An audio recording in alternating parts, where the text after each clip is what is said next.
Hi, I'm Rebecca Bradley. This is the Virtual Crime Book Club. It is Monday, the 6th of July, 2026. And today we are discussing Murder Mindfully by Karsten Dusse. Um, if you are watching this on the catch-up video, there will be full spoilers discussed in this meeting. So either if you're reading it partway through, finish it, or if you plan to read it, maybe come back at a later date. Um, has everybody read the book? Mhm. Yeah, yeah. Nobody's like rushing to the end and hasn't finished it yet. Um, Just about a half hour ago. Yeah. have you? I, I actually I did it.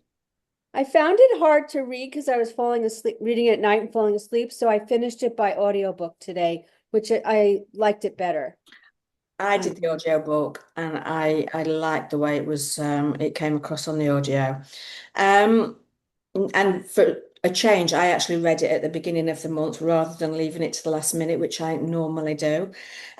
So first question, as always, did you enjoy Murder Mindfully?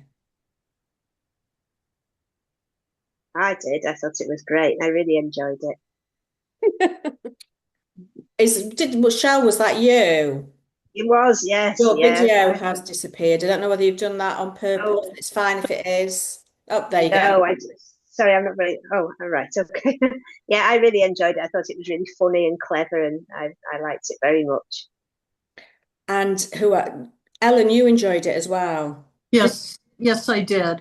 I read it a while back, so I reread it. And I sometimes, when you first read a book, you really like it, but then when you go back, you were thinking, "Oh, it was kind of silly." But I enjoyed it the second time around. I like that the author introduced each chapter, or not, I think each chapter, with a mindfulness prompt, and and how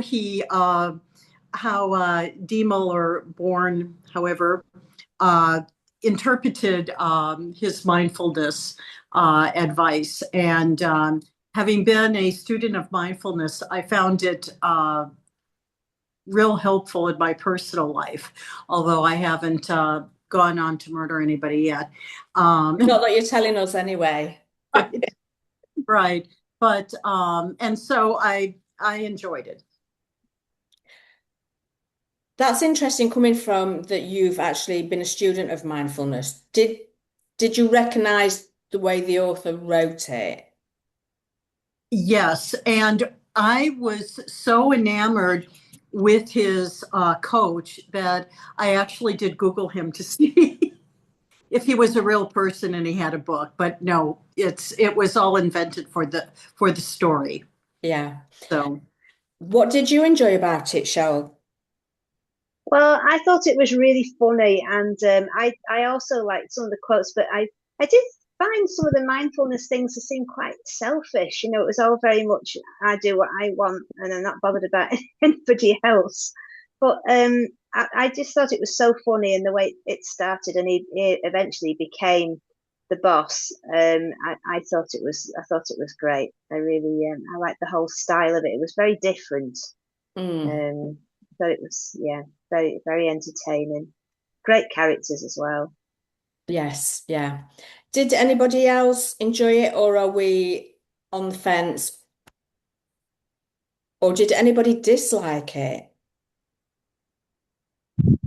Liked it, I'm afraid. It just wasn't for me. I don't know if it was. I've never been particularly a fan of black comedy, as it were. It never made me smile or laugh at all, and I just, as much as I wanted to, I didn't get on with it. Although the mindfulness quotes, which Ellen was just talking about, were probably my favourite parts of the book, and I perked up whenever I got to the end of a chapter and enjoyed those. The rest of the book, not so much. Yeah. And everybody else, you were on the fence with it? I liked it. I enjoyed it. I thought it was funny. I'm not sure if I liked him as a character. I don't think I liked him. Um, and I agree as well that some of the mindfulness suggestions were interesting, but some of them as well were quite selfish. But they were quite interesting to listen to, and yeah, and that's it. And as well, like I've read it twice now, so yeah, I did enjoy it enough to read it again as well. And I didn't remember it, even though it wasn't that long ago that I read it. I think I'm sure I remember some more of it. But it is fun. It's not funny, ha, as you say. It's a black comedy, but yeah, I did like it. Does a character have to be likable for us to follow them on a journey through a book? I don't think so. I just, I think a character can be, well, maybe. It's a good question. I'm not sure. Let me phrase it differently. What would a unlikable character how would it have to be written for us to follow them? There has to be something likable about the character or something redeeming about him. And in this case, you might say that the nice thing about the mindfulness and Born is that he wanted to work with his wife and he wanted to be a good father, and that that part was very very touching and very sweet when he has the time island and he has the weekend, and he notices too that when he how much he has missed when he's at the playground, and he realizes that there was a whole 2.5 years where he wasn't really involved in his daughter's life. So that was really sweet. And but of course, and the fact that he did in his own way, even though he was somewhat of a caricature of a lawyer, he did try to avoid a gang war between the two opposing factors, between Dragon and Boris. And so that was nice. And so he had it was written, even though it was a black comedy, it was a lighter touch for such serious subjects. It felt very dry to me. Do we think the author's voice then can help compel a story forward, even with an unlikable character? Yes, I think so. I think maybe that's what was missing. There was something, I think it felt like a Guy Ritchie movie. Like, I would watch it if Guy Ritchie put this on Netflix. It'd probably be funny. I think that's what it felt to me because it's gangsters and it's like, Hi, Muriel. kind of predictable in the gangsters. And so it was it's a little comedy and fun, but more like just kind of you know what I'm saying? Yeah. Yeah, so in that way I kind of liked it when I visualized it. Yeah, I could see this as a Guy Ritchie movie. But when I heard the audiobook, I found it really hard to read. Got really bored with it. Right, that's interesting because I do a lot of my books by sorry, I'm just reading Muriel's notes. She's popped in, but she's not staying. Hopefully see you again soon, Muriel, and thank you for popping in.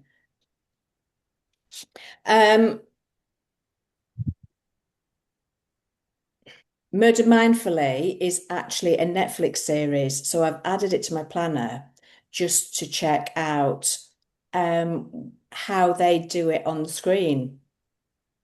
It is in German. It's a German translated novel. Oh, I didn't know that. Yeah, no, I looked it up the other day, so I've added that to my planner, so that'll be interesting. To answer your question, Rebecca, I don't think that a lead character necessarily has to be likable, but they've got to be interesting. And I think that there's got to be if they're not likable, then there's got to be other characters within the book who are likable and that you can latch onto. I think you need to latch onto somebody there as a reader, to be invested in the novel. What do we think about his first murder, though? Because it wasn't an active act. It was more okay, I'm going to forget you're in the boot and let you cook while I go on my time island with my daughter. What was that like as a murder to read? Because it's rare we come across a murder that's quite so um, kind of a side idea to the main character. I Almost quite like the way it accidental. was. Oh, sorry. Sorry, go on.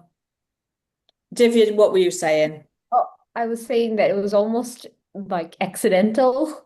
Yeah. Uh, I think it made him seem, I mean, it just kind of gave it a bit of a fun air because it was not so serious and planned. And I mean, it was a little bit silly, like as I was reading through that in terms of him putting the body through the chopper and everything. It was like, where is this going? But it just kind of set it as okay, this is a little bit of a silly, lighthearted kind of book where you don't question what exactly is being said too much and just go with it. And then it kind of set the tone for the rest of the book. Yeah. Do we think he meant to kill the guy in the boots? What was his name? Dragon. Did he I think mean he to kill did. him?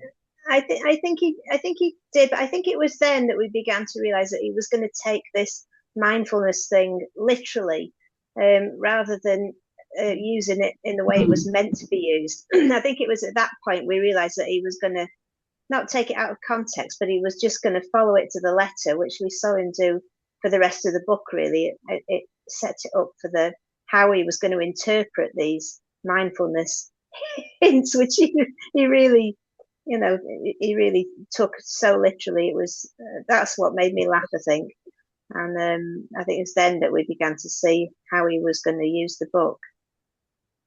Yeah, definitely. I, Ellen, I haven't had much to do with mindfulness. I understand the concept of it, but the tools that he was given, are they actual by his therapist? Are they actual mindfulness tools? Yes. The but but never to be applied in this way. Breathing is really important, and one thing that's also really important, and and for me more difficult is, and I think in the book it says that it emphasizes that you don't judge. So, for instance, when he's at the doorbell at the beginning of the book, and he comes in, and the coach, they talk about, well, I've been waiting here, and blah blah blah blah, and I had my and it's and then the coach reminds him that that mindfulness emphasizes that you really be in the moment, that when you're waiting at the doorbell, you're waiting for the door to open. When you're having a fight with your wife, you're having a fight with your wife. You're not thinking about the papers that you need to deal with, et cetera, et cetera. And also that that you try to go through and not judge other people. And it's interesting with mindfulness, it doesn't mean you don't take into account situations, especially situations where that put you in, oh, I'm sorry, I have to. Okay, Ellen's busy. So how well do we think that Bjorn stuck to his mindfulness, or did he use it as an excuse? I'm a psychologist, so I think that he justifies his actions with those techniques because those mindfulness techniques are neither good or bad. They are morally indifferent. And he justifies his actions with those techniques, with the book by Joschka Breitner. And I personally found the character of Joschka Breitner very interesting. And I was also searching Google if he's a real person or not, because all those mindfulness prompts really exist in psychology, and they are used in psychology or in psychotraumatology. And also there's a scene when he takes a walk and he has a conversation with his inner resistance, and it is very strong from a psychological approach called internal family system. And it was for me so interesting to read all those regulations and techniques that sometimes I teach my patients too. And I hope they won't kill anybody now after having read that book. Excuse me. Um, how interesting was it to you then, as a psychologist, to see something like mindfulness that is supposed to connect people to themselves used as a tool for a crime novel? Yeah, because all those techniques are real. So the author, Karsten Dusse, hasn't invented them. He took them from real psychology, and Björn uses those same principles to be a better criminal, which is hilarious, which is so mind-blowing, because this is those techniques focusing on the present moment, on separating facts from judgments, and becoming aware of automatic reactions. And he uses them for a completely different goal that they are normally used in psychology by psychotherapists. So this is so mind-blowing for me. But I thought it was this very like this? clever. Isn't it like The Sopranos, though? Doesn't he go to a therapist? I Know, think He he does, does. I yeah. haven't seen it, but I think he and maybe it's does. kind of a take on that. But then he would go and talk it out and then feel better about it and then continue being a gangster and do these Mm. crazy things, horrible things. How did people feel about the fact that it was all kind of very relaxed and laid back as he was going to the therapist and learning mindfulness, and then he took his daughter and he wanted his own what did they call it, the island, Time time Island. Time island. Island. I'm And he Island. kind of accidentally killed Dragon, and then all of a sudden he's putting him through a wood chipper. The contrast, how did it work, and did it work for you, or was No, it because it was jarring? too contrasting to his sort of accident, where he didn't, it was more all about his daughter. And the only way he could have a relationship, or his happy place in the world was his daughter, and he had to do whatever means he could to protect that. And if it meant forgetting about a body in the trunk and shipping it, he was, in this place where it was all okay because it came down to one thing. So, but it was a weird contrast. Like it did look like he left him by accident, but he didn't. So No. he was getting more and more obsessive, I would say, Mhm. about the relationship. I don't know. I'm not a psychiatrist, but And what did everybody else think of the wood chipper scenes? But I I, don't think he had many morals to start with, though, because I mean, he went in to be a lawyer, but he was quite happy to, to become. I can't remember what the word it was that he used, but he was quite happy to drop any morals he had to take on the client that he had. And I don't know. I don't think he had a lot of morals to start with, really. So it didn't really surprise me that he could do that. what was the word he used? It was a hyphenated bro lawyer, B-R-E. Yeah, something like that. Yeah. What was that? What did that mean? I looked it up. It's not a real. Oh, right, I missed that one. It came up a few times about describing what kind of lawyer he was. A Mm. bro lawyer? I don't It know. was kind of the only lawyer in the firm, wasn't he, dealing with this high level gangster Mm. crime lord or whatever they're called. Um, what were your thoughts once he'd killed Dragon? about him pretending he was still alive and taking over the whole crime organization. All he'd wanted was some time with his daughter for the weekend, and then he's trying to run a crime organization. I think the author set it up very well in the vibe of like well, one thing led to another, and then led to another, and next thing you know, this is what it is. And so like I said, I mean it's kind of one of those things where you kind of have to turn your brain off a bit. It's a bit silly, it's a bit funny, and then go with it. And I just felt like it was very cavalier tone towards everything. Well, I mean, partly driven by the whole mindfulness, not having judgment, sure. But yeah, and then one thing led to another, and then the next thing you know, it's there. So it gets a bit more and more unbelievable, unrealistic as things just go on, but you just roll with it. Yeah. Do we think that all the guys, what was one of them called? Sasha, I were like Sasha. was it believable for him and the others to follow this lead that Bjorn had set up, that Dragon was still alive?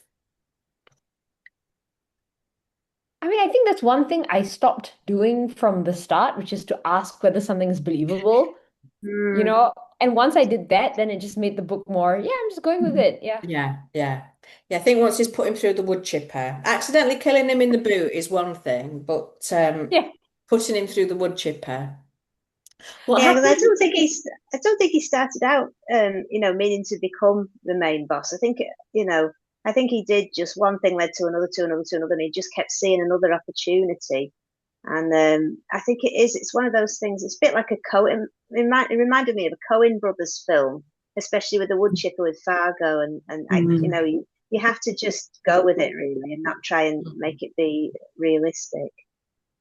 It it reminded me a lot of the caper genre of the 60s and 70s, and so fantastic. And I didn't read it as I read it more as somewhat of a comedic fantasy, I guess, that it wasn't believable. And you just sort of went for the ride.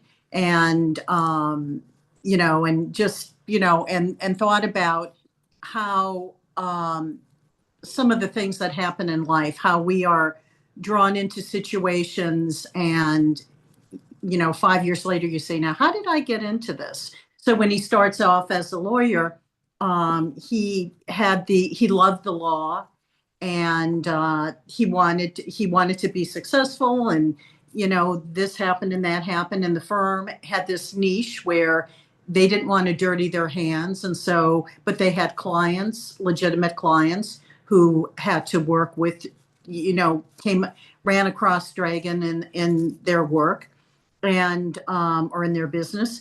And it to me it was, I don't really like to read fantasy, but I would say this was a pretty fantastic book in terms of how likely it was to happen. And it made fun of a lot of things that happened.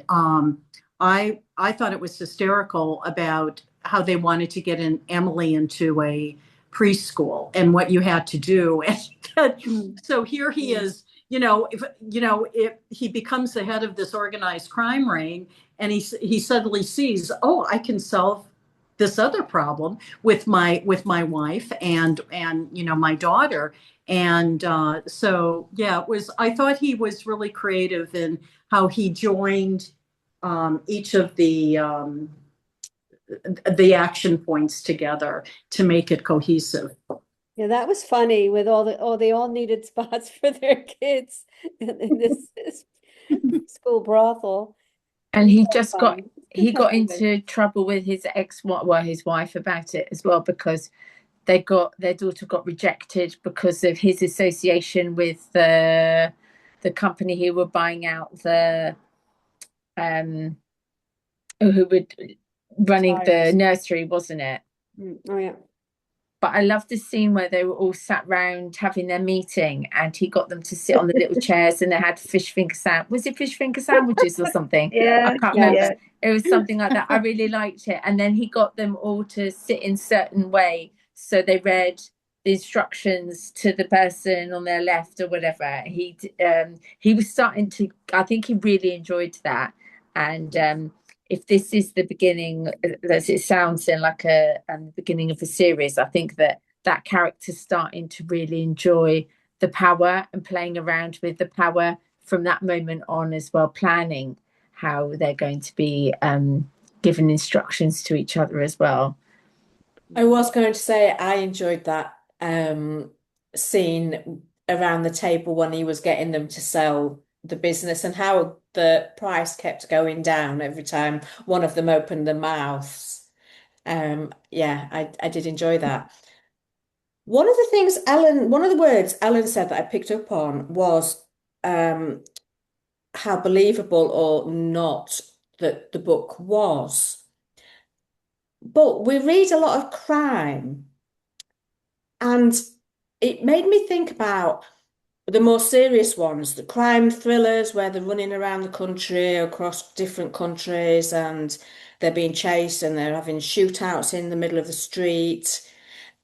But we don't kind of talk about the believability of that. Is it because this one was more tongue in cheek that it felt less believable because it wasn't a straight thriller? Mm. What was it that made this particular story feel so unbelievable? Maybe the antics, like it was funny, like it was kind of some slapstick, like crazy.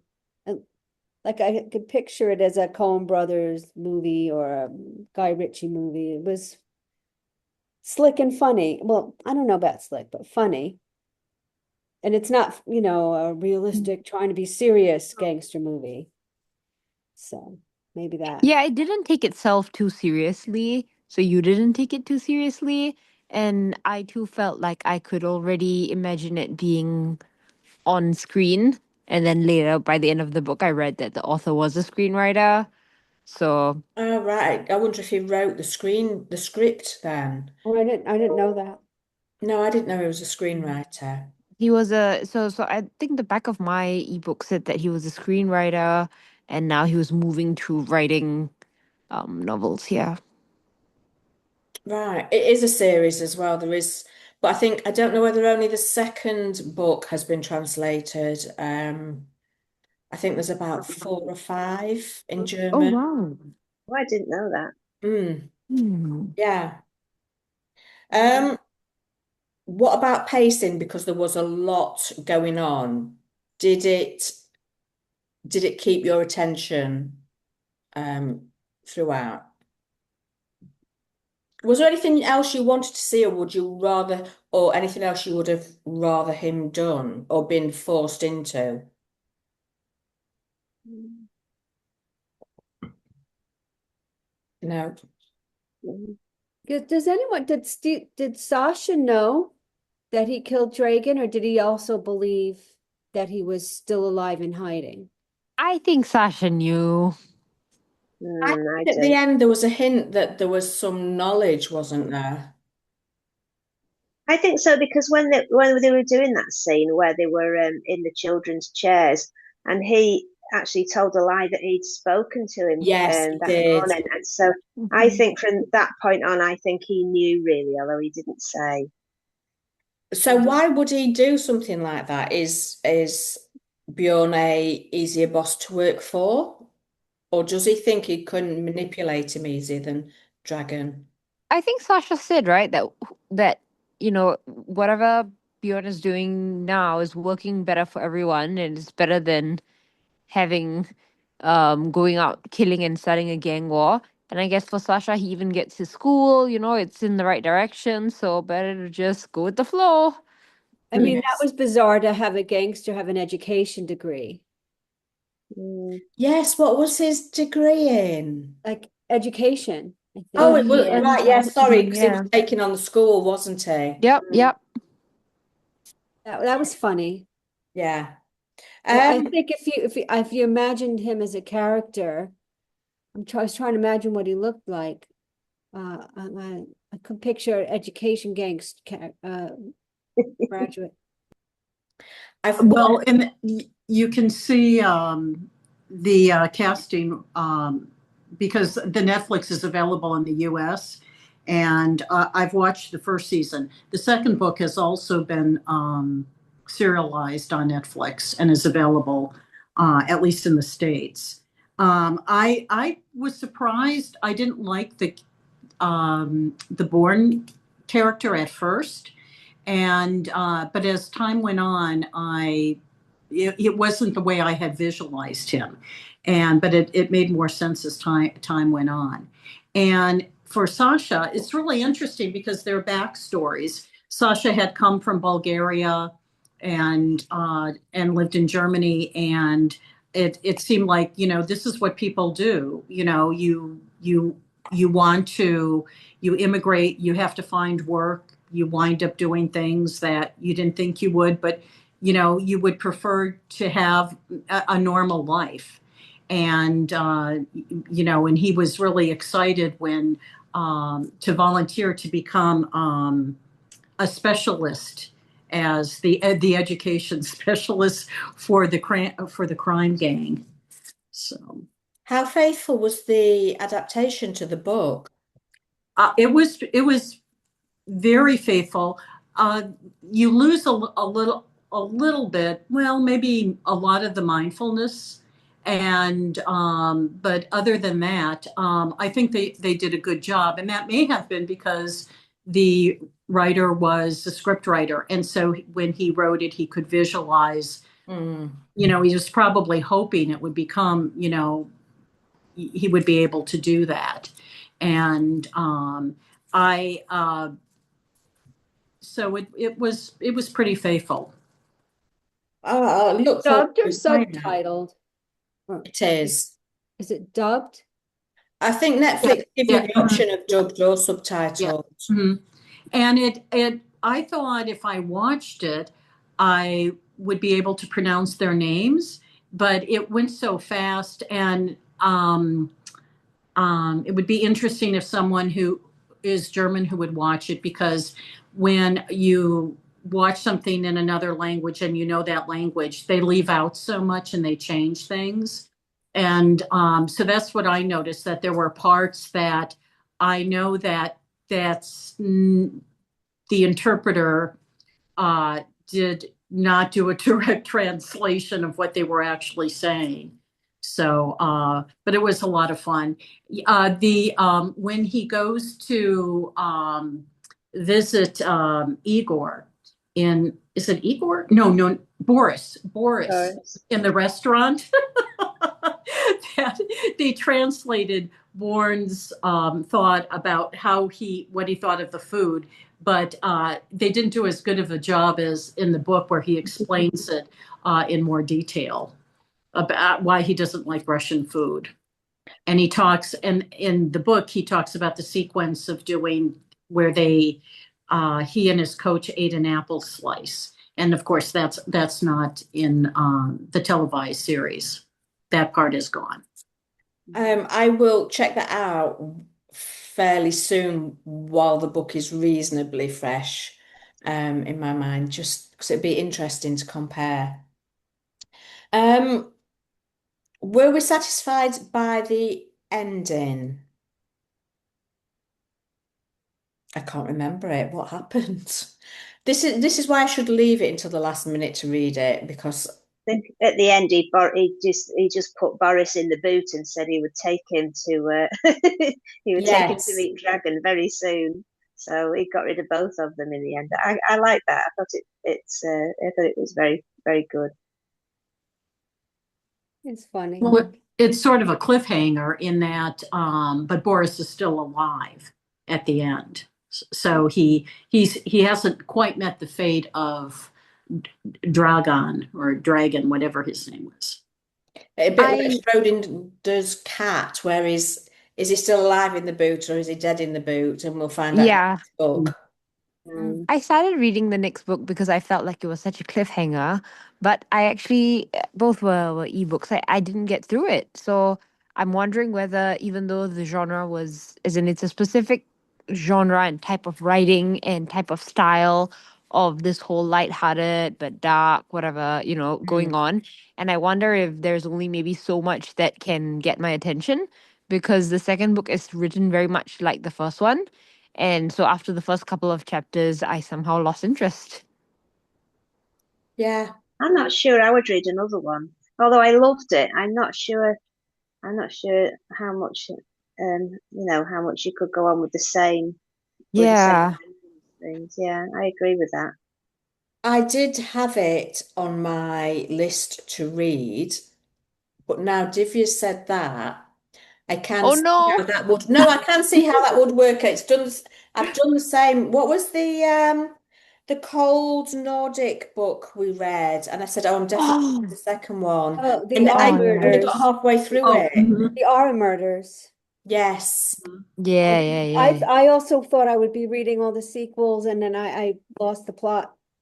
I've kind of got tired of it. Isn't it strange It how gets a that bit happens? monotonous. Yeah. Yeah, you really enjoy the first book because I did with this and I did with that R Murders, but I couldn't get on with the second book. And so, Divya saying that about this second book, I don't know. We will see. Is anybody going to go on and try and read the next one? I'm just watch the Netflix. Yes. no. I You're did going that to with read the it, R Ellen. murders too. I watched the series in the end is enough. Oh, where's that? We've probably discussed I that. think on Netflix, or was it Prime? I know, one of Yep. those. There's there was three Mhm. seasons.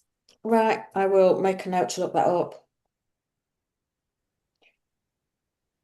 Um, is there anything that I have missed out that you want to say about this book? No. Okay. So we have a couple that are going to try the next book. I'm on the fence about that now. Okay, I will stop the recording.